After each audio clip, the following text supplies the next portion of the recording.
Bonjour les gars, welcome to back, bienvenue dans cette nouvelle vidéo, notre nouveau rendez-vous quotidien je pense, sur YouTube. Alors de base ça ne devait pas se prévoir sur YouTube, ça devait être que sur Instagram, mais au moment où je vous parle, la vidéo durait trop longtemps, du coup j'ai décidé de faire aussi sur YouTube. Alors vous êtes en train de me dire, mais de quoi tu parles Déborah ? La reco de la semaine, c'est une série de vidéos que j'ai envie de faire tous les dimanches. Un dimanche, ouais je sais, c'est pas très bien pour une recommandation. Soit dimanche dans la journée, soit ce sera posté le dimanche soir. Exceptionnellement c'est le dimanche soir, mais je pense que ce sera sinon le dimanche dans la journée. La reco de la semaine, en gros c'est que dans cette vidéo je vais vous faire des recommandations. Une recommandation par catégorie, une recommandation de film, série, musique, livre et peut-être même un bonus. Dans cette première épisode nous avons un bonus du coup que j'ai consommé récemment ou un peu avant, mais que j'avais quand même envie de vous en parler. On commence tout de suite ce premier épisode. Il n'y a pas forcément d'intro, genre en mode de vidéo comme mes vidéos normales. C'est vraiment une vidéo un peu plus spontanée où je parle de ce que j'aime. C'est parti. J'espère que le son est pas mal parce que écoutez. Bon, bienvenue dans cette première vidéo. La première recommandation, c'est le film. Quel film je vais vous recommander pour ce premier épisode ? C'est le film que j'ai vu récemment, si je ne dis pas de bêtises. Je l'ai vu au moment de sa sortie, genre peut-être quelques jours après sa sortie. C'est le film À pied d'œuvre. Pour essayer de vous faire un petit résumé, c'est un photographe qui du jour au lendemain, en fait un photographe qui gagnait bien sa vie et qui du jour au lendemain va abandonner la photographie pour essayer de vivre de l'écriture. Et il va tomber dans la pauvreté. Alors moi j'ai vraiment beaucoup aimé ce film. Ça parle de la création, de la passion, avec cette réflexion de ça mène à quoi de consacrer sa vie à l'art quand le but il n'y est pas. Je vais pas vous spoiler la fin. Moi c'est vraiment un film que j'ai vraiment beaucoup aimé pour tous les passionnés d'écriture, etc. Moi j'ai vraiment aussi aimé le rapport que de vivre sa passion, c'est un peu mal vu de la société, mal vu de ses parents, parce que c'est un métier qui gagne pas, etc. Et moi j'ai vraiment beaucoup aimé ce film. Puis après j'ai aussi envie de vous conseiller une petite série qui est disponible gratuitement sur France TV et HBO Max je crois. C'est l'affaire Laura Stern, c'est une série choc sur les féminicides.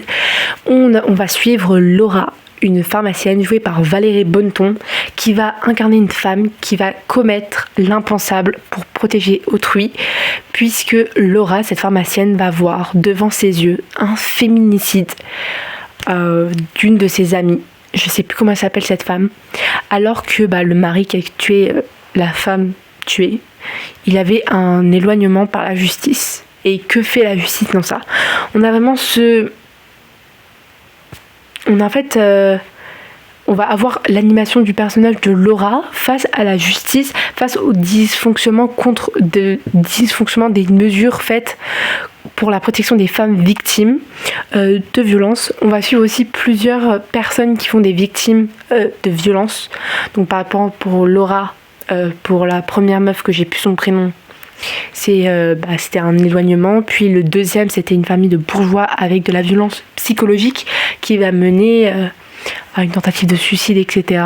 Et la troisième, c'est un mari qui va violer sa fille de je sais plus quel âge et sa femme. Et voilà. Et cette personne, Laura, cette pharmacienne, va tuer deux mecs. Deux hommes, du coup, les deux derniers que je vous ai cités là. Je suis en train de me perdre dans mon résumé, c'est une dinguerie.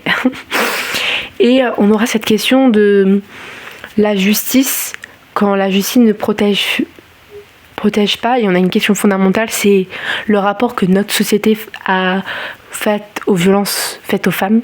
Je suis totalement d'accord que oui, elle a tué des hommes, mais c'était soit les hommes qui tuaient les femmes, soit c'était elle, Laura, la pharmacienne, qui allait tuer ces hommes. Donc du coup, c'est une série vraiment très poignante, c'est un peu un thriller psychologique et j'ai vraiment beaucoup aimé. Je trouve qu'il faut la regarder au moins une fois dans sa vie et l'actrice elle joue très très bien, j'ai vraiment beaucoup aimé. Puis une musique, alors j'aurais pu vous en conseiller des milliers, des milliards, mais écoutez, en musique ça peut partir d'un titre, ça peut partir d'une artiste, ça peut partir d'un album, ça peut partir de tout et de rien et de n'importe quoi. Mais aujourd'hui, j'ai envie de vous parler d'une musique qui sonne l'été, qui sonne les good vibes. C'est La Bosse de Marguerite. Alors, j'aurais trop aimé vous mettre la musique, mais j'ai peur d'être, sinon de faire têche, les droits d'auteur. Du coup, je peux pas la mettre, donc ça me fait un peu énerver. Mais cette musique, c'est un engagement. Je trouve en fait Marguerite, c'est une personne très engagée féministement. On l'a vu avec son titre Les filets meufs, sorti en 2025, mai 2025, peut-être un peu avant et tout. Et Marguerite là, elle met un peu la puissance, l'idée d'une puissance féministe, l'affirmation de soi. Et vraiment, quand j'entends cette musique, je peux danser dans toute la maison. Ça a abusé, Marguerite. Si tu vois cette vidéo, tu m'as rendu dingue. Marguerite, c'est une de mes chanteuses préférées que j'ai rencontrée à la Starac.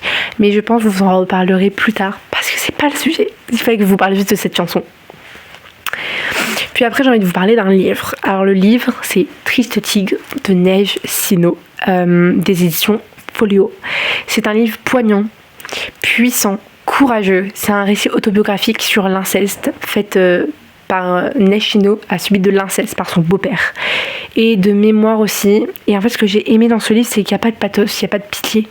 C'est un livre de mémoire, une autobiographie, mais en même temps, il y a de la réflexion littéraire, de la réflexion, un dialogue avec d'autres œuvres, un dialogue pour comprendre. En fait, c'est un peu comme un essai autobiographique. En fait, ça se dit, mais en fait, il y a de la réflexion.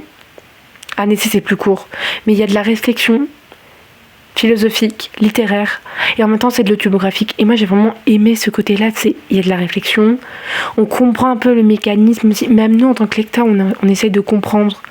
On essaie de comprendre ce cheminement par rapport, etc. J'ai vraiment beaucoup aimé. Et c'est émotionnellement fort. C'est une lecture qui est exigeante, oui, mais qui est très marquante.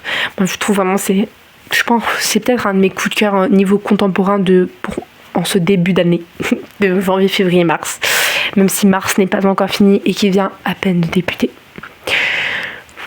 Et puis, alors, je sais que ces recocultures sont un peu courts, mais excusez-moi, c'est les premiers.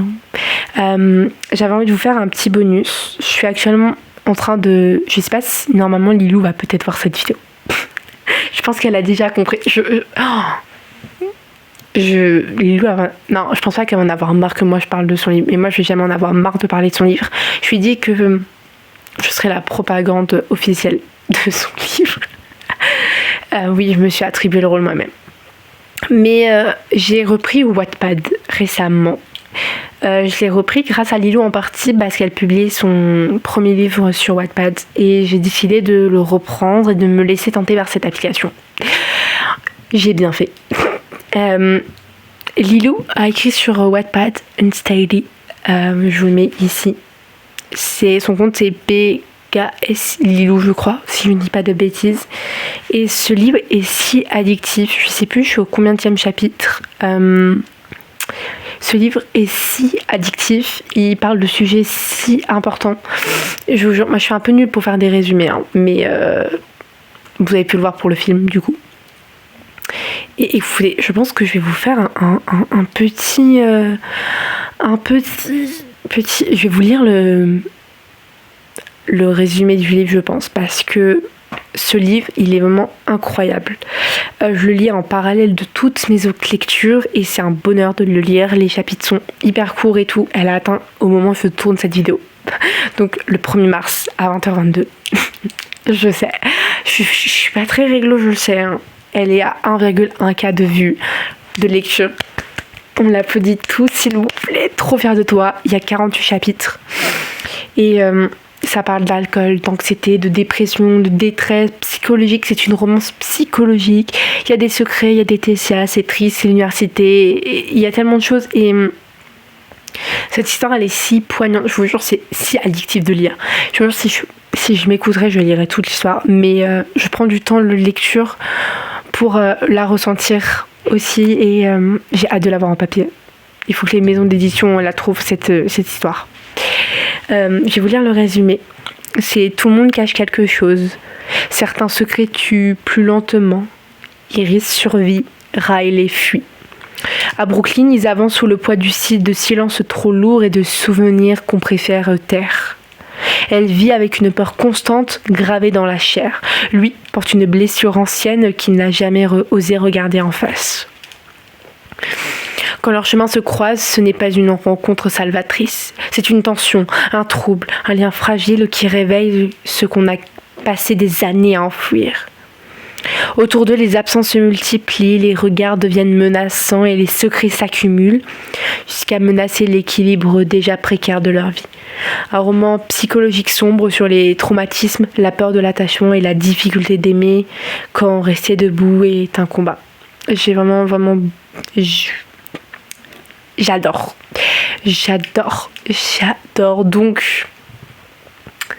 Donc n'hésitez pas à aller checker sur Wattpad. Je trouve que Wattpad, il y a pas mal de petits livres qu'on peut, si on veut commencer la lecture, lire des livres en parallèle. Voilà, je pense que cette reco de la semaine est finie. J'espère que ce nouveau format vous plaît, qui sera... Vous verrez ma tête genre peut-être plusieurs fois par semaine, du coup peut-être 3 fois par semaine maintenant, ce serait cool.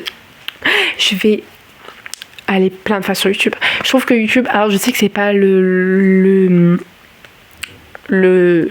sujet, mais YouTube c'est une plateforme que j'aime énormément, mais que je me mets trop de pression dessus.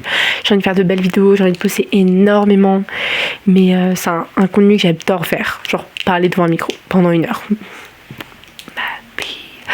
Bref, sur ce, moi je vous fais plein de gros bisous et on se retrouve pour une prochaine nouvelle vidéo. Donc ça dépend quand vous regardez cette vidéo, mais sinon je poste tout. Alors je poste les lundis un podcast, le Deborah Talk sur YouTube. Je poste des fois les mercredis des vidéos, des vlogs, etc. Et maintenant ce sera les dimanches, les recos de la semaine. Soit ce sera tous les semaines, soit ce sera toutes les 2 semaines. Voilà, mais sinon, moi je vous fais plein de gros bisous.